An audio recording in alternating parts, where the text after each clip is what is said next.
27 years ago, somebody had a brilliant idea: age some good beer in whiskey barrels. And a great trend was born. Speaking of good ideas, what do you think of 3D beer? Dubious about that. He's Joe Sixpack. I'm Glen Macnow. We're at the Yuengling Brewery in Pottsville, PA for What's Brewing.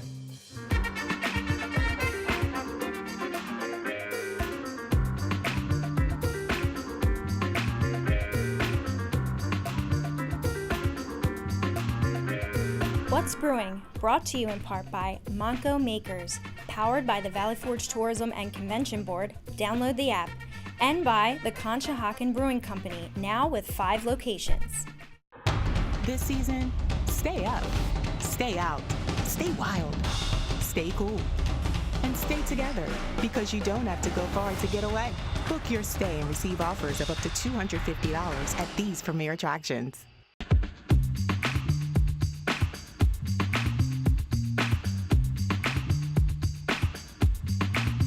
Hey, welcome to What's Brewing. He's Joe Sixpack, noted beer authority. I'm Glen Macnow. I just mostly drink the stuff. We're at the Yuengling Brewery in Pottsville, PA.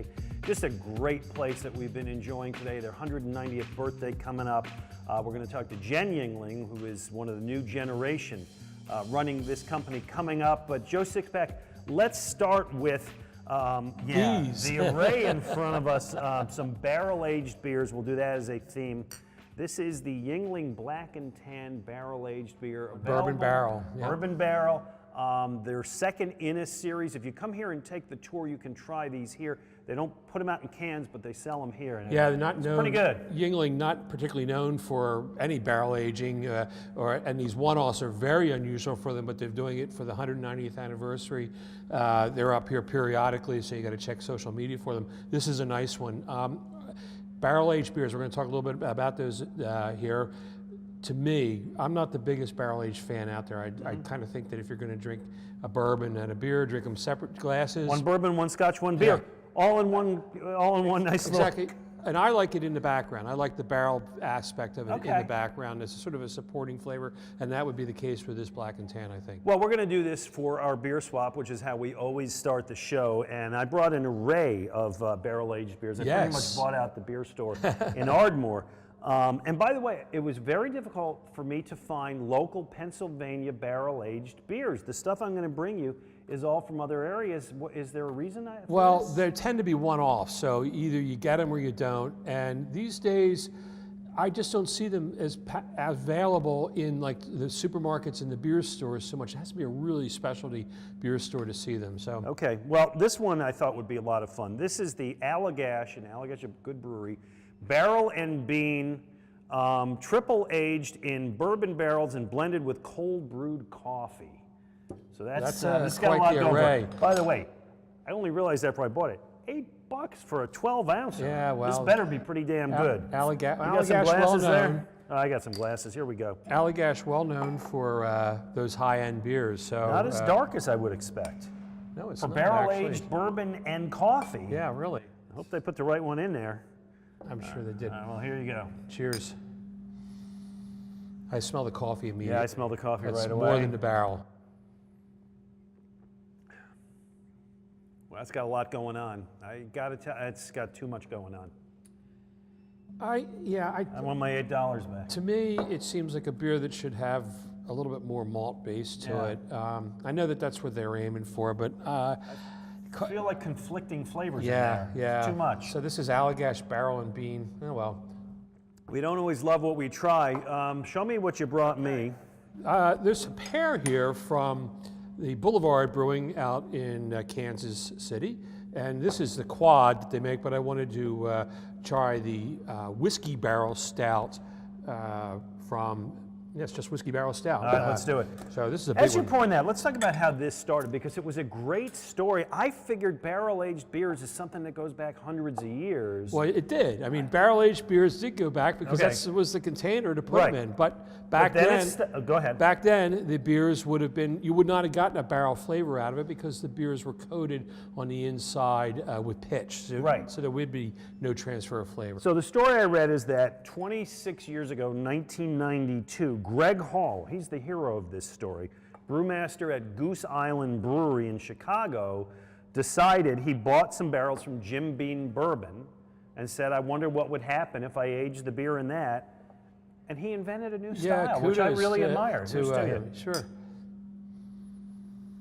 That's got some aroma. Yeah, see, I like this a lot more. That's this more is of what I nice. would be looking for. And it, you know, in all fairness, it doesn't have the extra flavors, it doesn't have the coffee, but to me, you almost have to always think stout or a dark beer to go along with these barrel-aged beers. So this guy, Greg Hall, started this, and it's really caught on, right?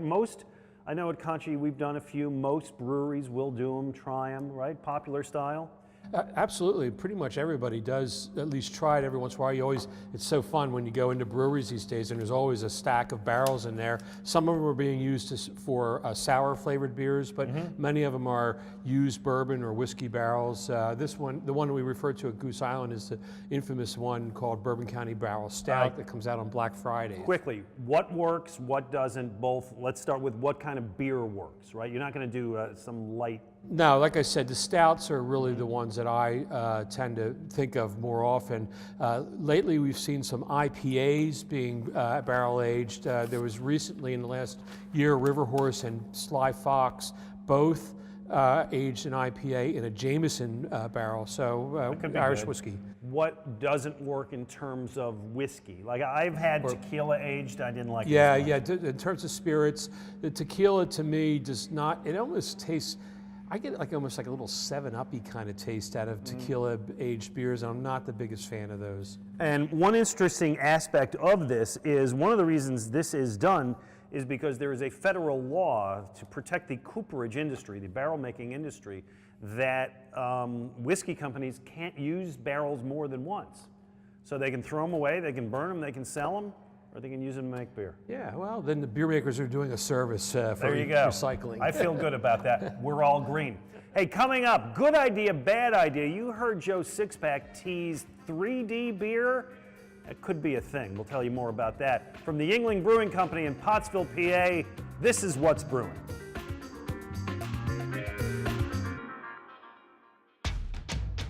Make your day golden with a smooth, refreshing Yuengling Golden Pilsner. From America's oldest brewery, created by Yuengling's newest generation. It's a refreshing take on Pilsner. For a refreshing take on what's to come. Make your day golden. Yuengling Golden Pilsner.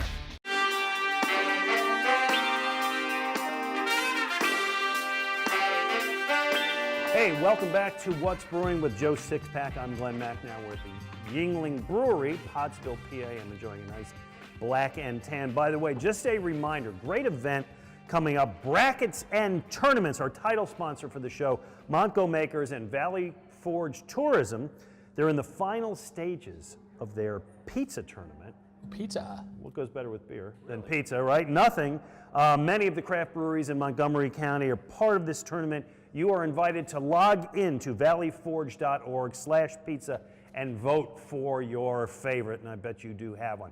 All right, Joe Sixpack, this segment is called Good Idea, Bad Idea. I'm going to present you what's going on. You tell me good idea, bad idea. All right. Number one, I know how you feel about Disney World. About the same way I do. I'm not a big fan. I've taken my kids there. Someday I'll take my grandkids there. I'm not looking forward to the day, but they opened their first brewery in Disney World down in Florida, Ballast Point, reputable brewer, right? Absolutely. Okay. They open up a 7,000 square foot brewery within Disney World. They're going to make... It's huge. It is huge, and they're going to make experimental beers there. They're going to, have their standard favorites, the Sculpin, whatever. Right. But they're going to try some experimental ones that you beer. can only get there. So... sticky kids, long lines, teenagers throwing up after they come off the roller coaster, and a Ballast Point brewery. Good idea, bad idea? Well, listen, my feeling is if you're going to let kids into breweries, it's only fair that we let the adults and their booze into a kiddie playland. So I Okay. think this is a freaking great idea. I think it is a great idea. They're going to have a 3-barrel location inside there to make their own stuff. Good for them. As I told you, I'm not eager to go to Disney World. This will make me a little better. Daddy time, right? Yeah, there you go. All right, second thing, good idea, bad idea. The future of drinking has arrived, and it is 3D cocktails. You told me about this Let me earlier, show this Glenn. picture. We'll have it up on the screen, and I will show this to you. So what this is, a company called Bullet Bourbon has married technology and cocktails. They have a 3D printer that works with a robotic arm, and it puts these tiny little bubbles, which are actually micro injections of oil, okay? Edible oil, obviously, corn oil or olive oil or whatever, that go right in, and you can make whatever, you can make your logo in there, right? A brewery will do this with beer. They'll put their logo right in there. I think a pour takes about 60 seconds. Joe Sixpack, you know it's going to be trendy, right? You know this is going to be a very, you know, every hipster and yuppie is going to want this. Good idea, bad idea? WD-40. No, no, it's not that. So, all right.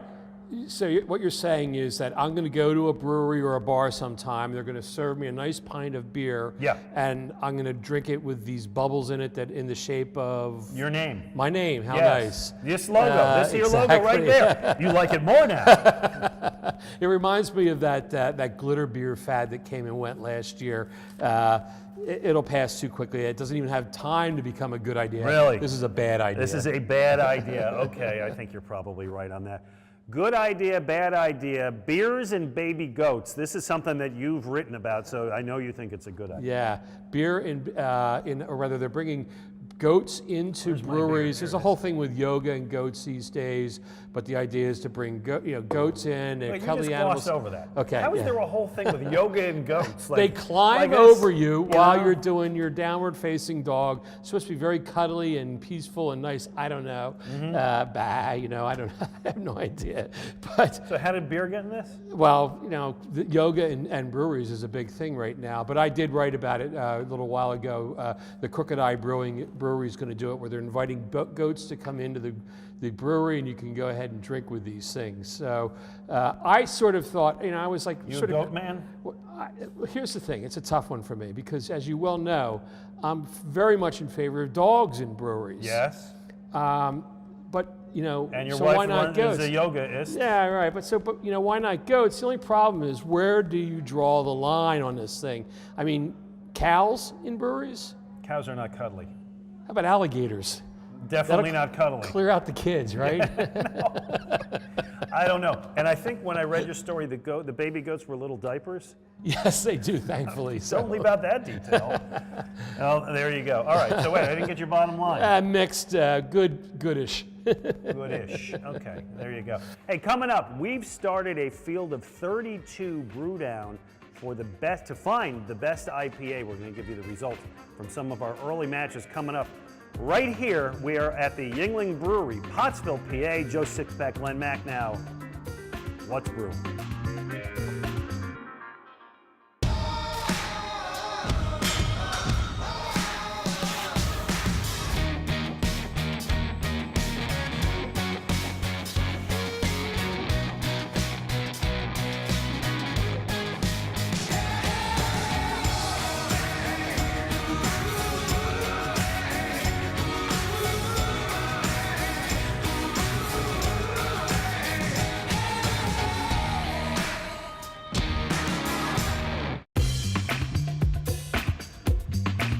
Welcome back to What's Brewing from the Yuengling Brewery, Pottsville, PA.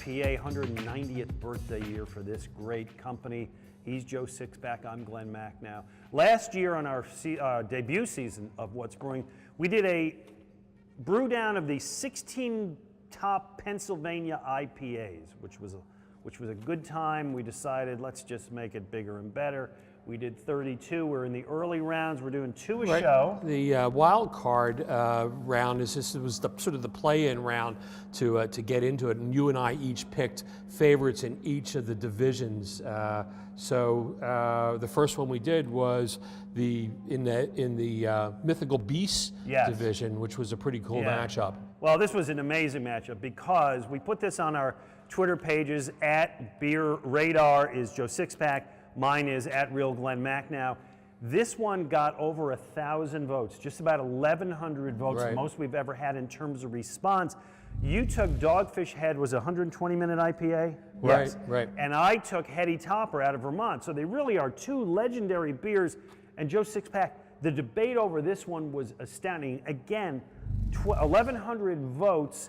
Your beer won at 51 to 49%. I mean, it was right there. And the commentary from people was astounding. It was as close as you could get, but yeah, there was a lot of, well, first of all, Heady Topper, legendary beer, mythical beer. I love that beer. Really great How beer. did it lose? Well, because I think locally people do really respect that 120-minute IPA was sort of one of the original extreme beers in this region. It's extreme. And it is a big, I mean, yeah, some people, as what somebody called it, turpentine or something. It was too much. Turpentine, yeah, or barley wine. It's a hefty brew. I love it. I think it's Yeah. a great beer. A lot of Little fun. goes a long way. Yeah, so I was quite proud that just Okay. edging that. Now, Heady I Topper. sat out this other one because I obviously have a stake in it. Let you handle this one all by yourself. Yeah, this was in the Keystone Keepers category, and you picked the Conshohocken. I'm No, sorry, you picked the Concha Right. because it would be a conflict Right, of right. interest for me. I wanted to go right into your house with H-Town because I'm in fact an old Havertown boy myself. and it's a great beer. And so I went into your face with that one, and you took the Sly Fox Volpullen, yeah. both really fine IPAs. This was also a pretty darn close race. It was 53 to 47. 53-47. Was that That the was final? a percent, yeah. Okay, well, so that means I H-Town won. both wild cards. I'm proud to lose that one. All right. Okay, I'm okay losing that one. All right, and so both of those beers advanced. Therefore, the Dogfish Head 120-minute and the the Conshohocken Brewing Company H-Town both advanced. We'll go to our, as I said, our Twitter pages at Real Glen Macnow Joe Sixpack. You'll always see a matchup there, new ones, exciting ones. Yeah, absolutely. Okay, event coming up that you're involved. Out at Iron Hill in Maple Shade, New Jersey. They got an event coming up, Bring the Heat. It's a pairing of hot, spicy foods and beer. And I visited to get a preview of it over there.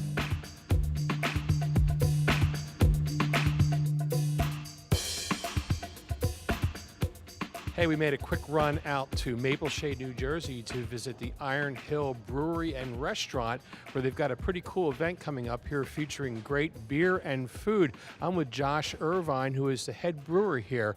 Josh, tell us a little bit about what's going on with this event. When is it, and what is it called? It'll be Saturday, April 6th. It's called Bring the Heat. We're starting because it's the beginning of baseball season. There's a little bit of hype if you haven't heard about it. So what I decided to do is kind of bring IPAs and spicy food together. Obviously, the Bring the Heat is a term with a baseball term for pitching. So what is it about an IPA that makes it a good pairing with a spicy food? it can go both ways. One, it can be complementary, where it can bring out the heat in the dish, or sometimes the bitterness can just cut through some of that spice and just kind of take it off your palate. So what I try to do is pair each individual one of these beers with one of the spices from around the world. Okay, so let's talk a little bit about the exact pairings that you've got here. And these are all spicy foods. Why don't you work your way down this luscious-looking plate? Okay, well, first we have, it's a Creole spiced meatball. So some of the spices involved with that, we have some oregano, there's a little bit of cumin in there, and it's got a spicy aioli on top. We decided to do that with a double IPA, so there's a little bit more in the hops. It'll cut through some of the fat in the beef and the meat in the meatball, and it complements some of those spices in the aioli. Double IPAs are really good go-to for something a little bit heavier in the dish. Right. West Coast kind of help out with that spice, and then the New Englands, I find they go with just about everything because they're not as bitter. They're much more aromatic and more flavorful. All right, so what's this next one? It looks like a nice little chicken wing there. Yeah, it's a French. Yeah, it's a French spiced. So the way the chef decided to do it was confit style, which means it's cooked in its own fat, so it's really, really juicy, right? So, but it still has some of that heat that you'll get with. So it's got, I think it's a combination of French spice, Korean barbecue, and buffalo all blended together. Okay, and it's paired with? This is paired with the Cash Money hops, which is a West Coast IPA, and it's got a huge amount of mosaic, which tend to bring some tropical fruit into it. Okay, so you mentioned mosaic hops. It's a very popular hop out there. How do you choose which hop goes into which beer?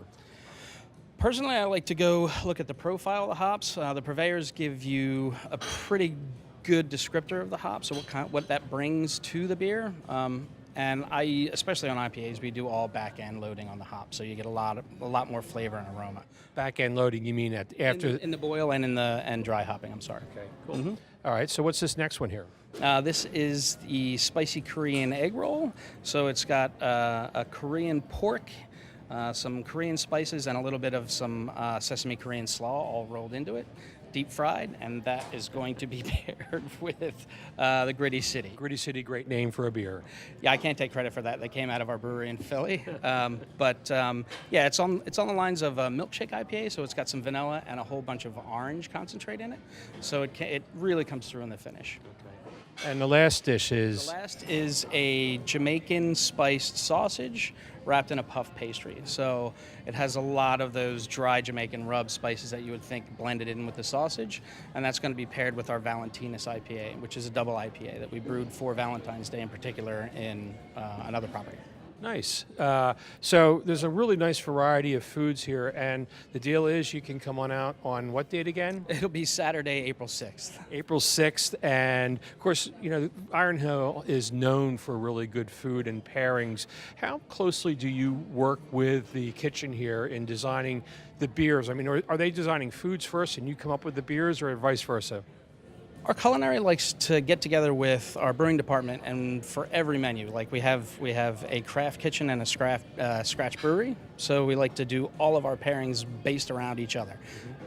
We know what kind of beers we're going to be doing each seasonally, so we'll get together with the culinary and talk about what we're going to do, especially with specs.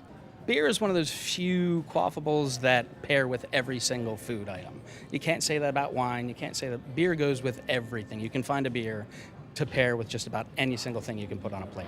I'm so glad to hear you say that as a brewer, but I happen to agree with it too. I mean, you can really get great flavors out of beer that don't necessarily blow out the flavor of the food, which can happen with wine. Agreed, totally agree.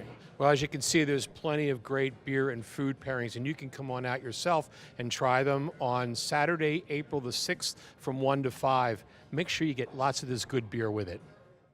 And that event will be held on Saturday, April 6th at Iron Hill in Maple Shade, New Jersey. Beer and spicy food, man, doesn't get better than that. Coming up, we are going to talk to Jen Yuengling, who is the Executive Vice President of this fine brewery. Find out, by the way, big announcement coming up from Yuengling in terms of somebody who's going to be doing their ads. You can't say yet. You're going to hear it first, right here on What's Brewing. Make your day golden with a smooth, refreshing Yuengling Golden Pilsner. From America's oldest brewery, created by Yuengling's newest generation. It's a refreshing take on Pilsner.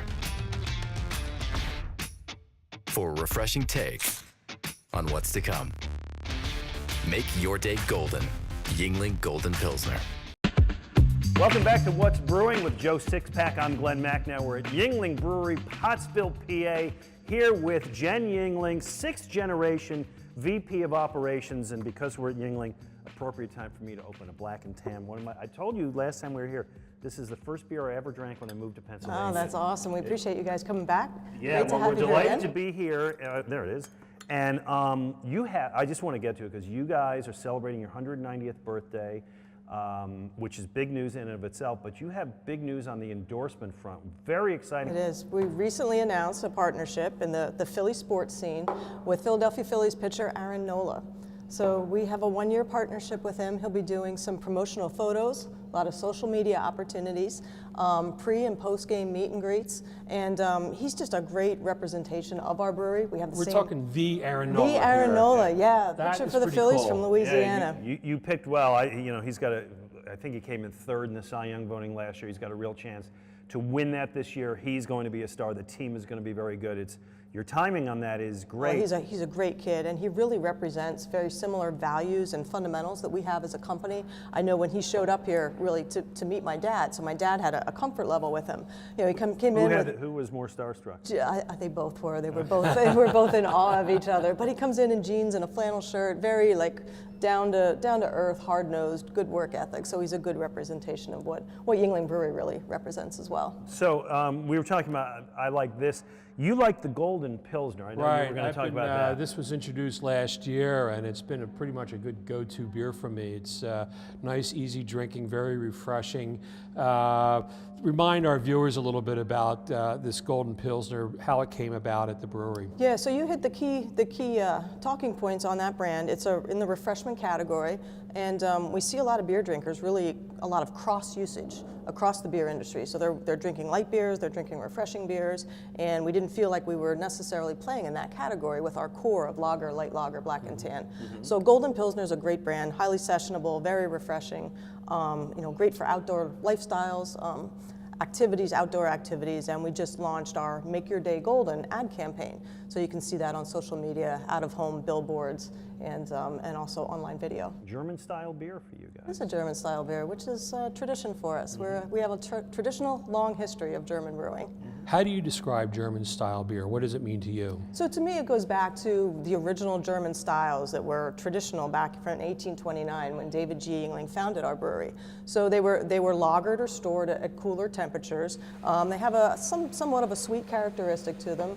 And all of our beers really fit into that portfolio. So it is, as we said, it's your 190th birthday, which is great. We're looking at the pictures on the wall of your three greats. Great. Yep. Okay, grandfather, and all the generations after. And I know as part of it, you've got these commemorative cans coming out for it, right? The 190-year cans? Yep, we have 5 different commemorative cans, and they were on the market from January. They'll be out there through June. The first one was our historic Eagle Brewery, which was what our brewery was known as for the first couple of years before it was destroyed by a fire, and we relocated here to its present site. And then we have the different renditions and transitions of our iconic Yuengling Eagle, which is on all of our merchandising and packaging and labeling materials. So we have that transition from the Eagle in the 1830s upwards through today. Okay. I think that, obviously you take all your advice from Joe Sixpack. I advise you to put this beer in those cans Bourbon going forward. barrel cans. We'll put that on our list. You have such a great history going back that far. You are the oldest brewery in America. We know that. I mean, you have to be one of the oldest companies in America. I don't know that you guys. I would think so. We're super proud of our tradition. So my sisters and I have 3 sisters. We're each 6th-generation members of the Yuengling family. My dad is obviously 5th generation.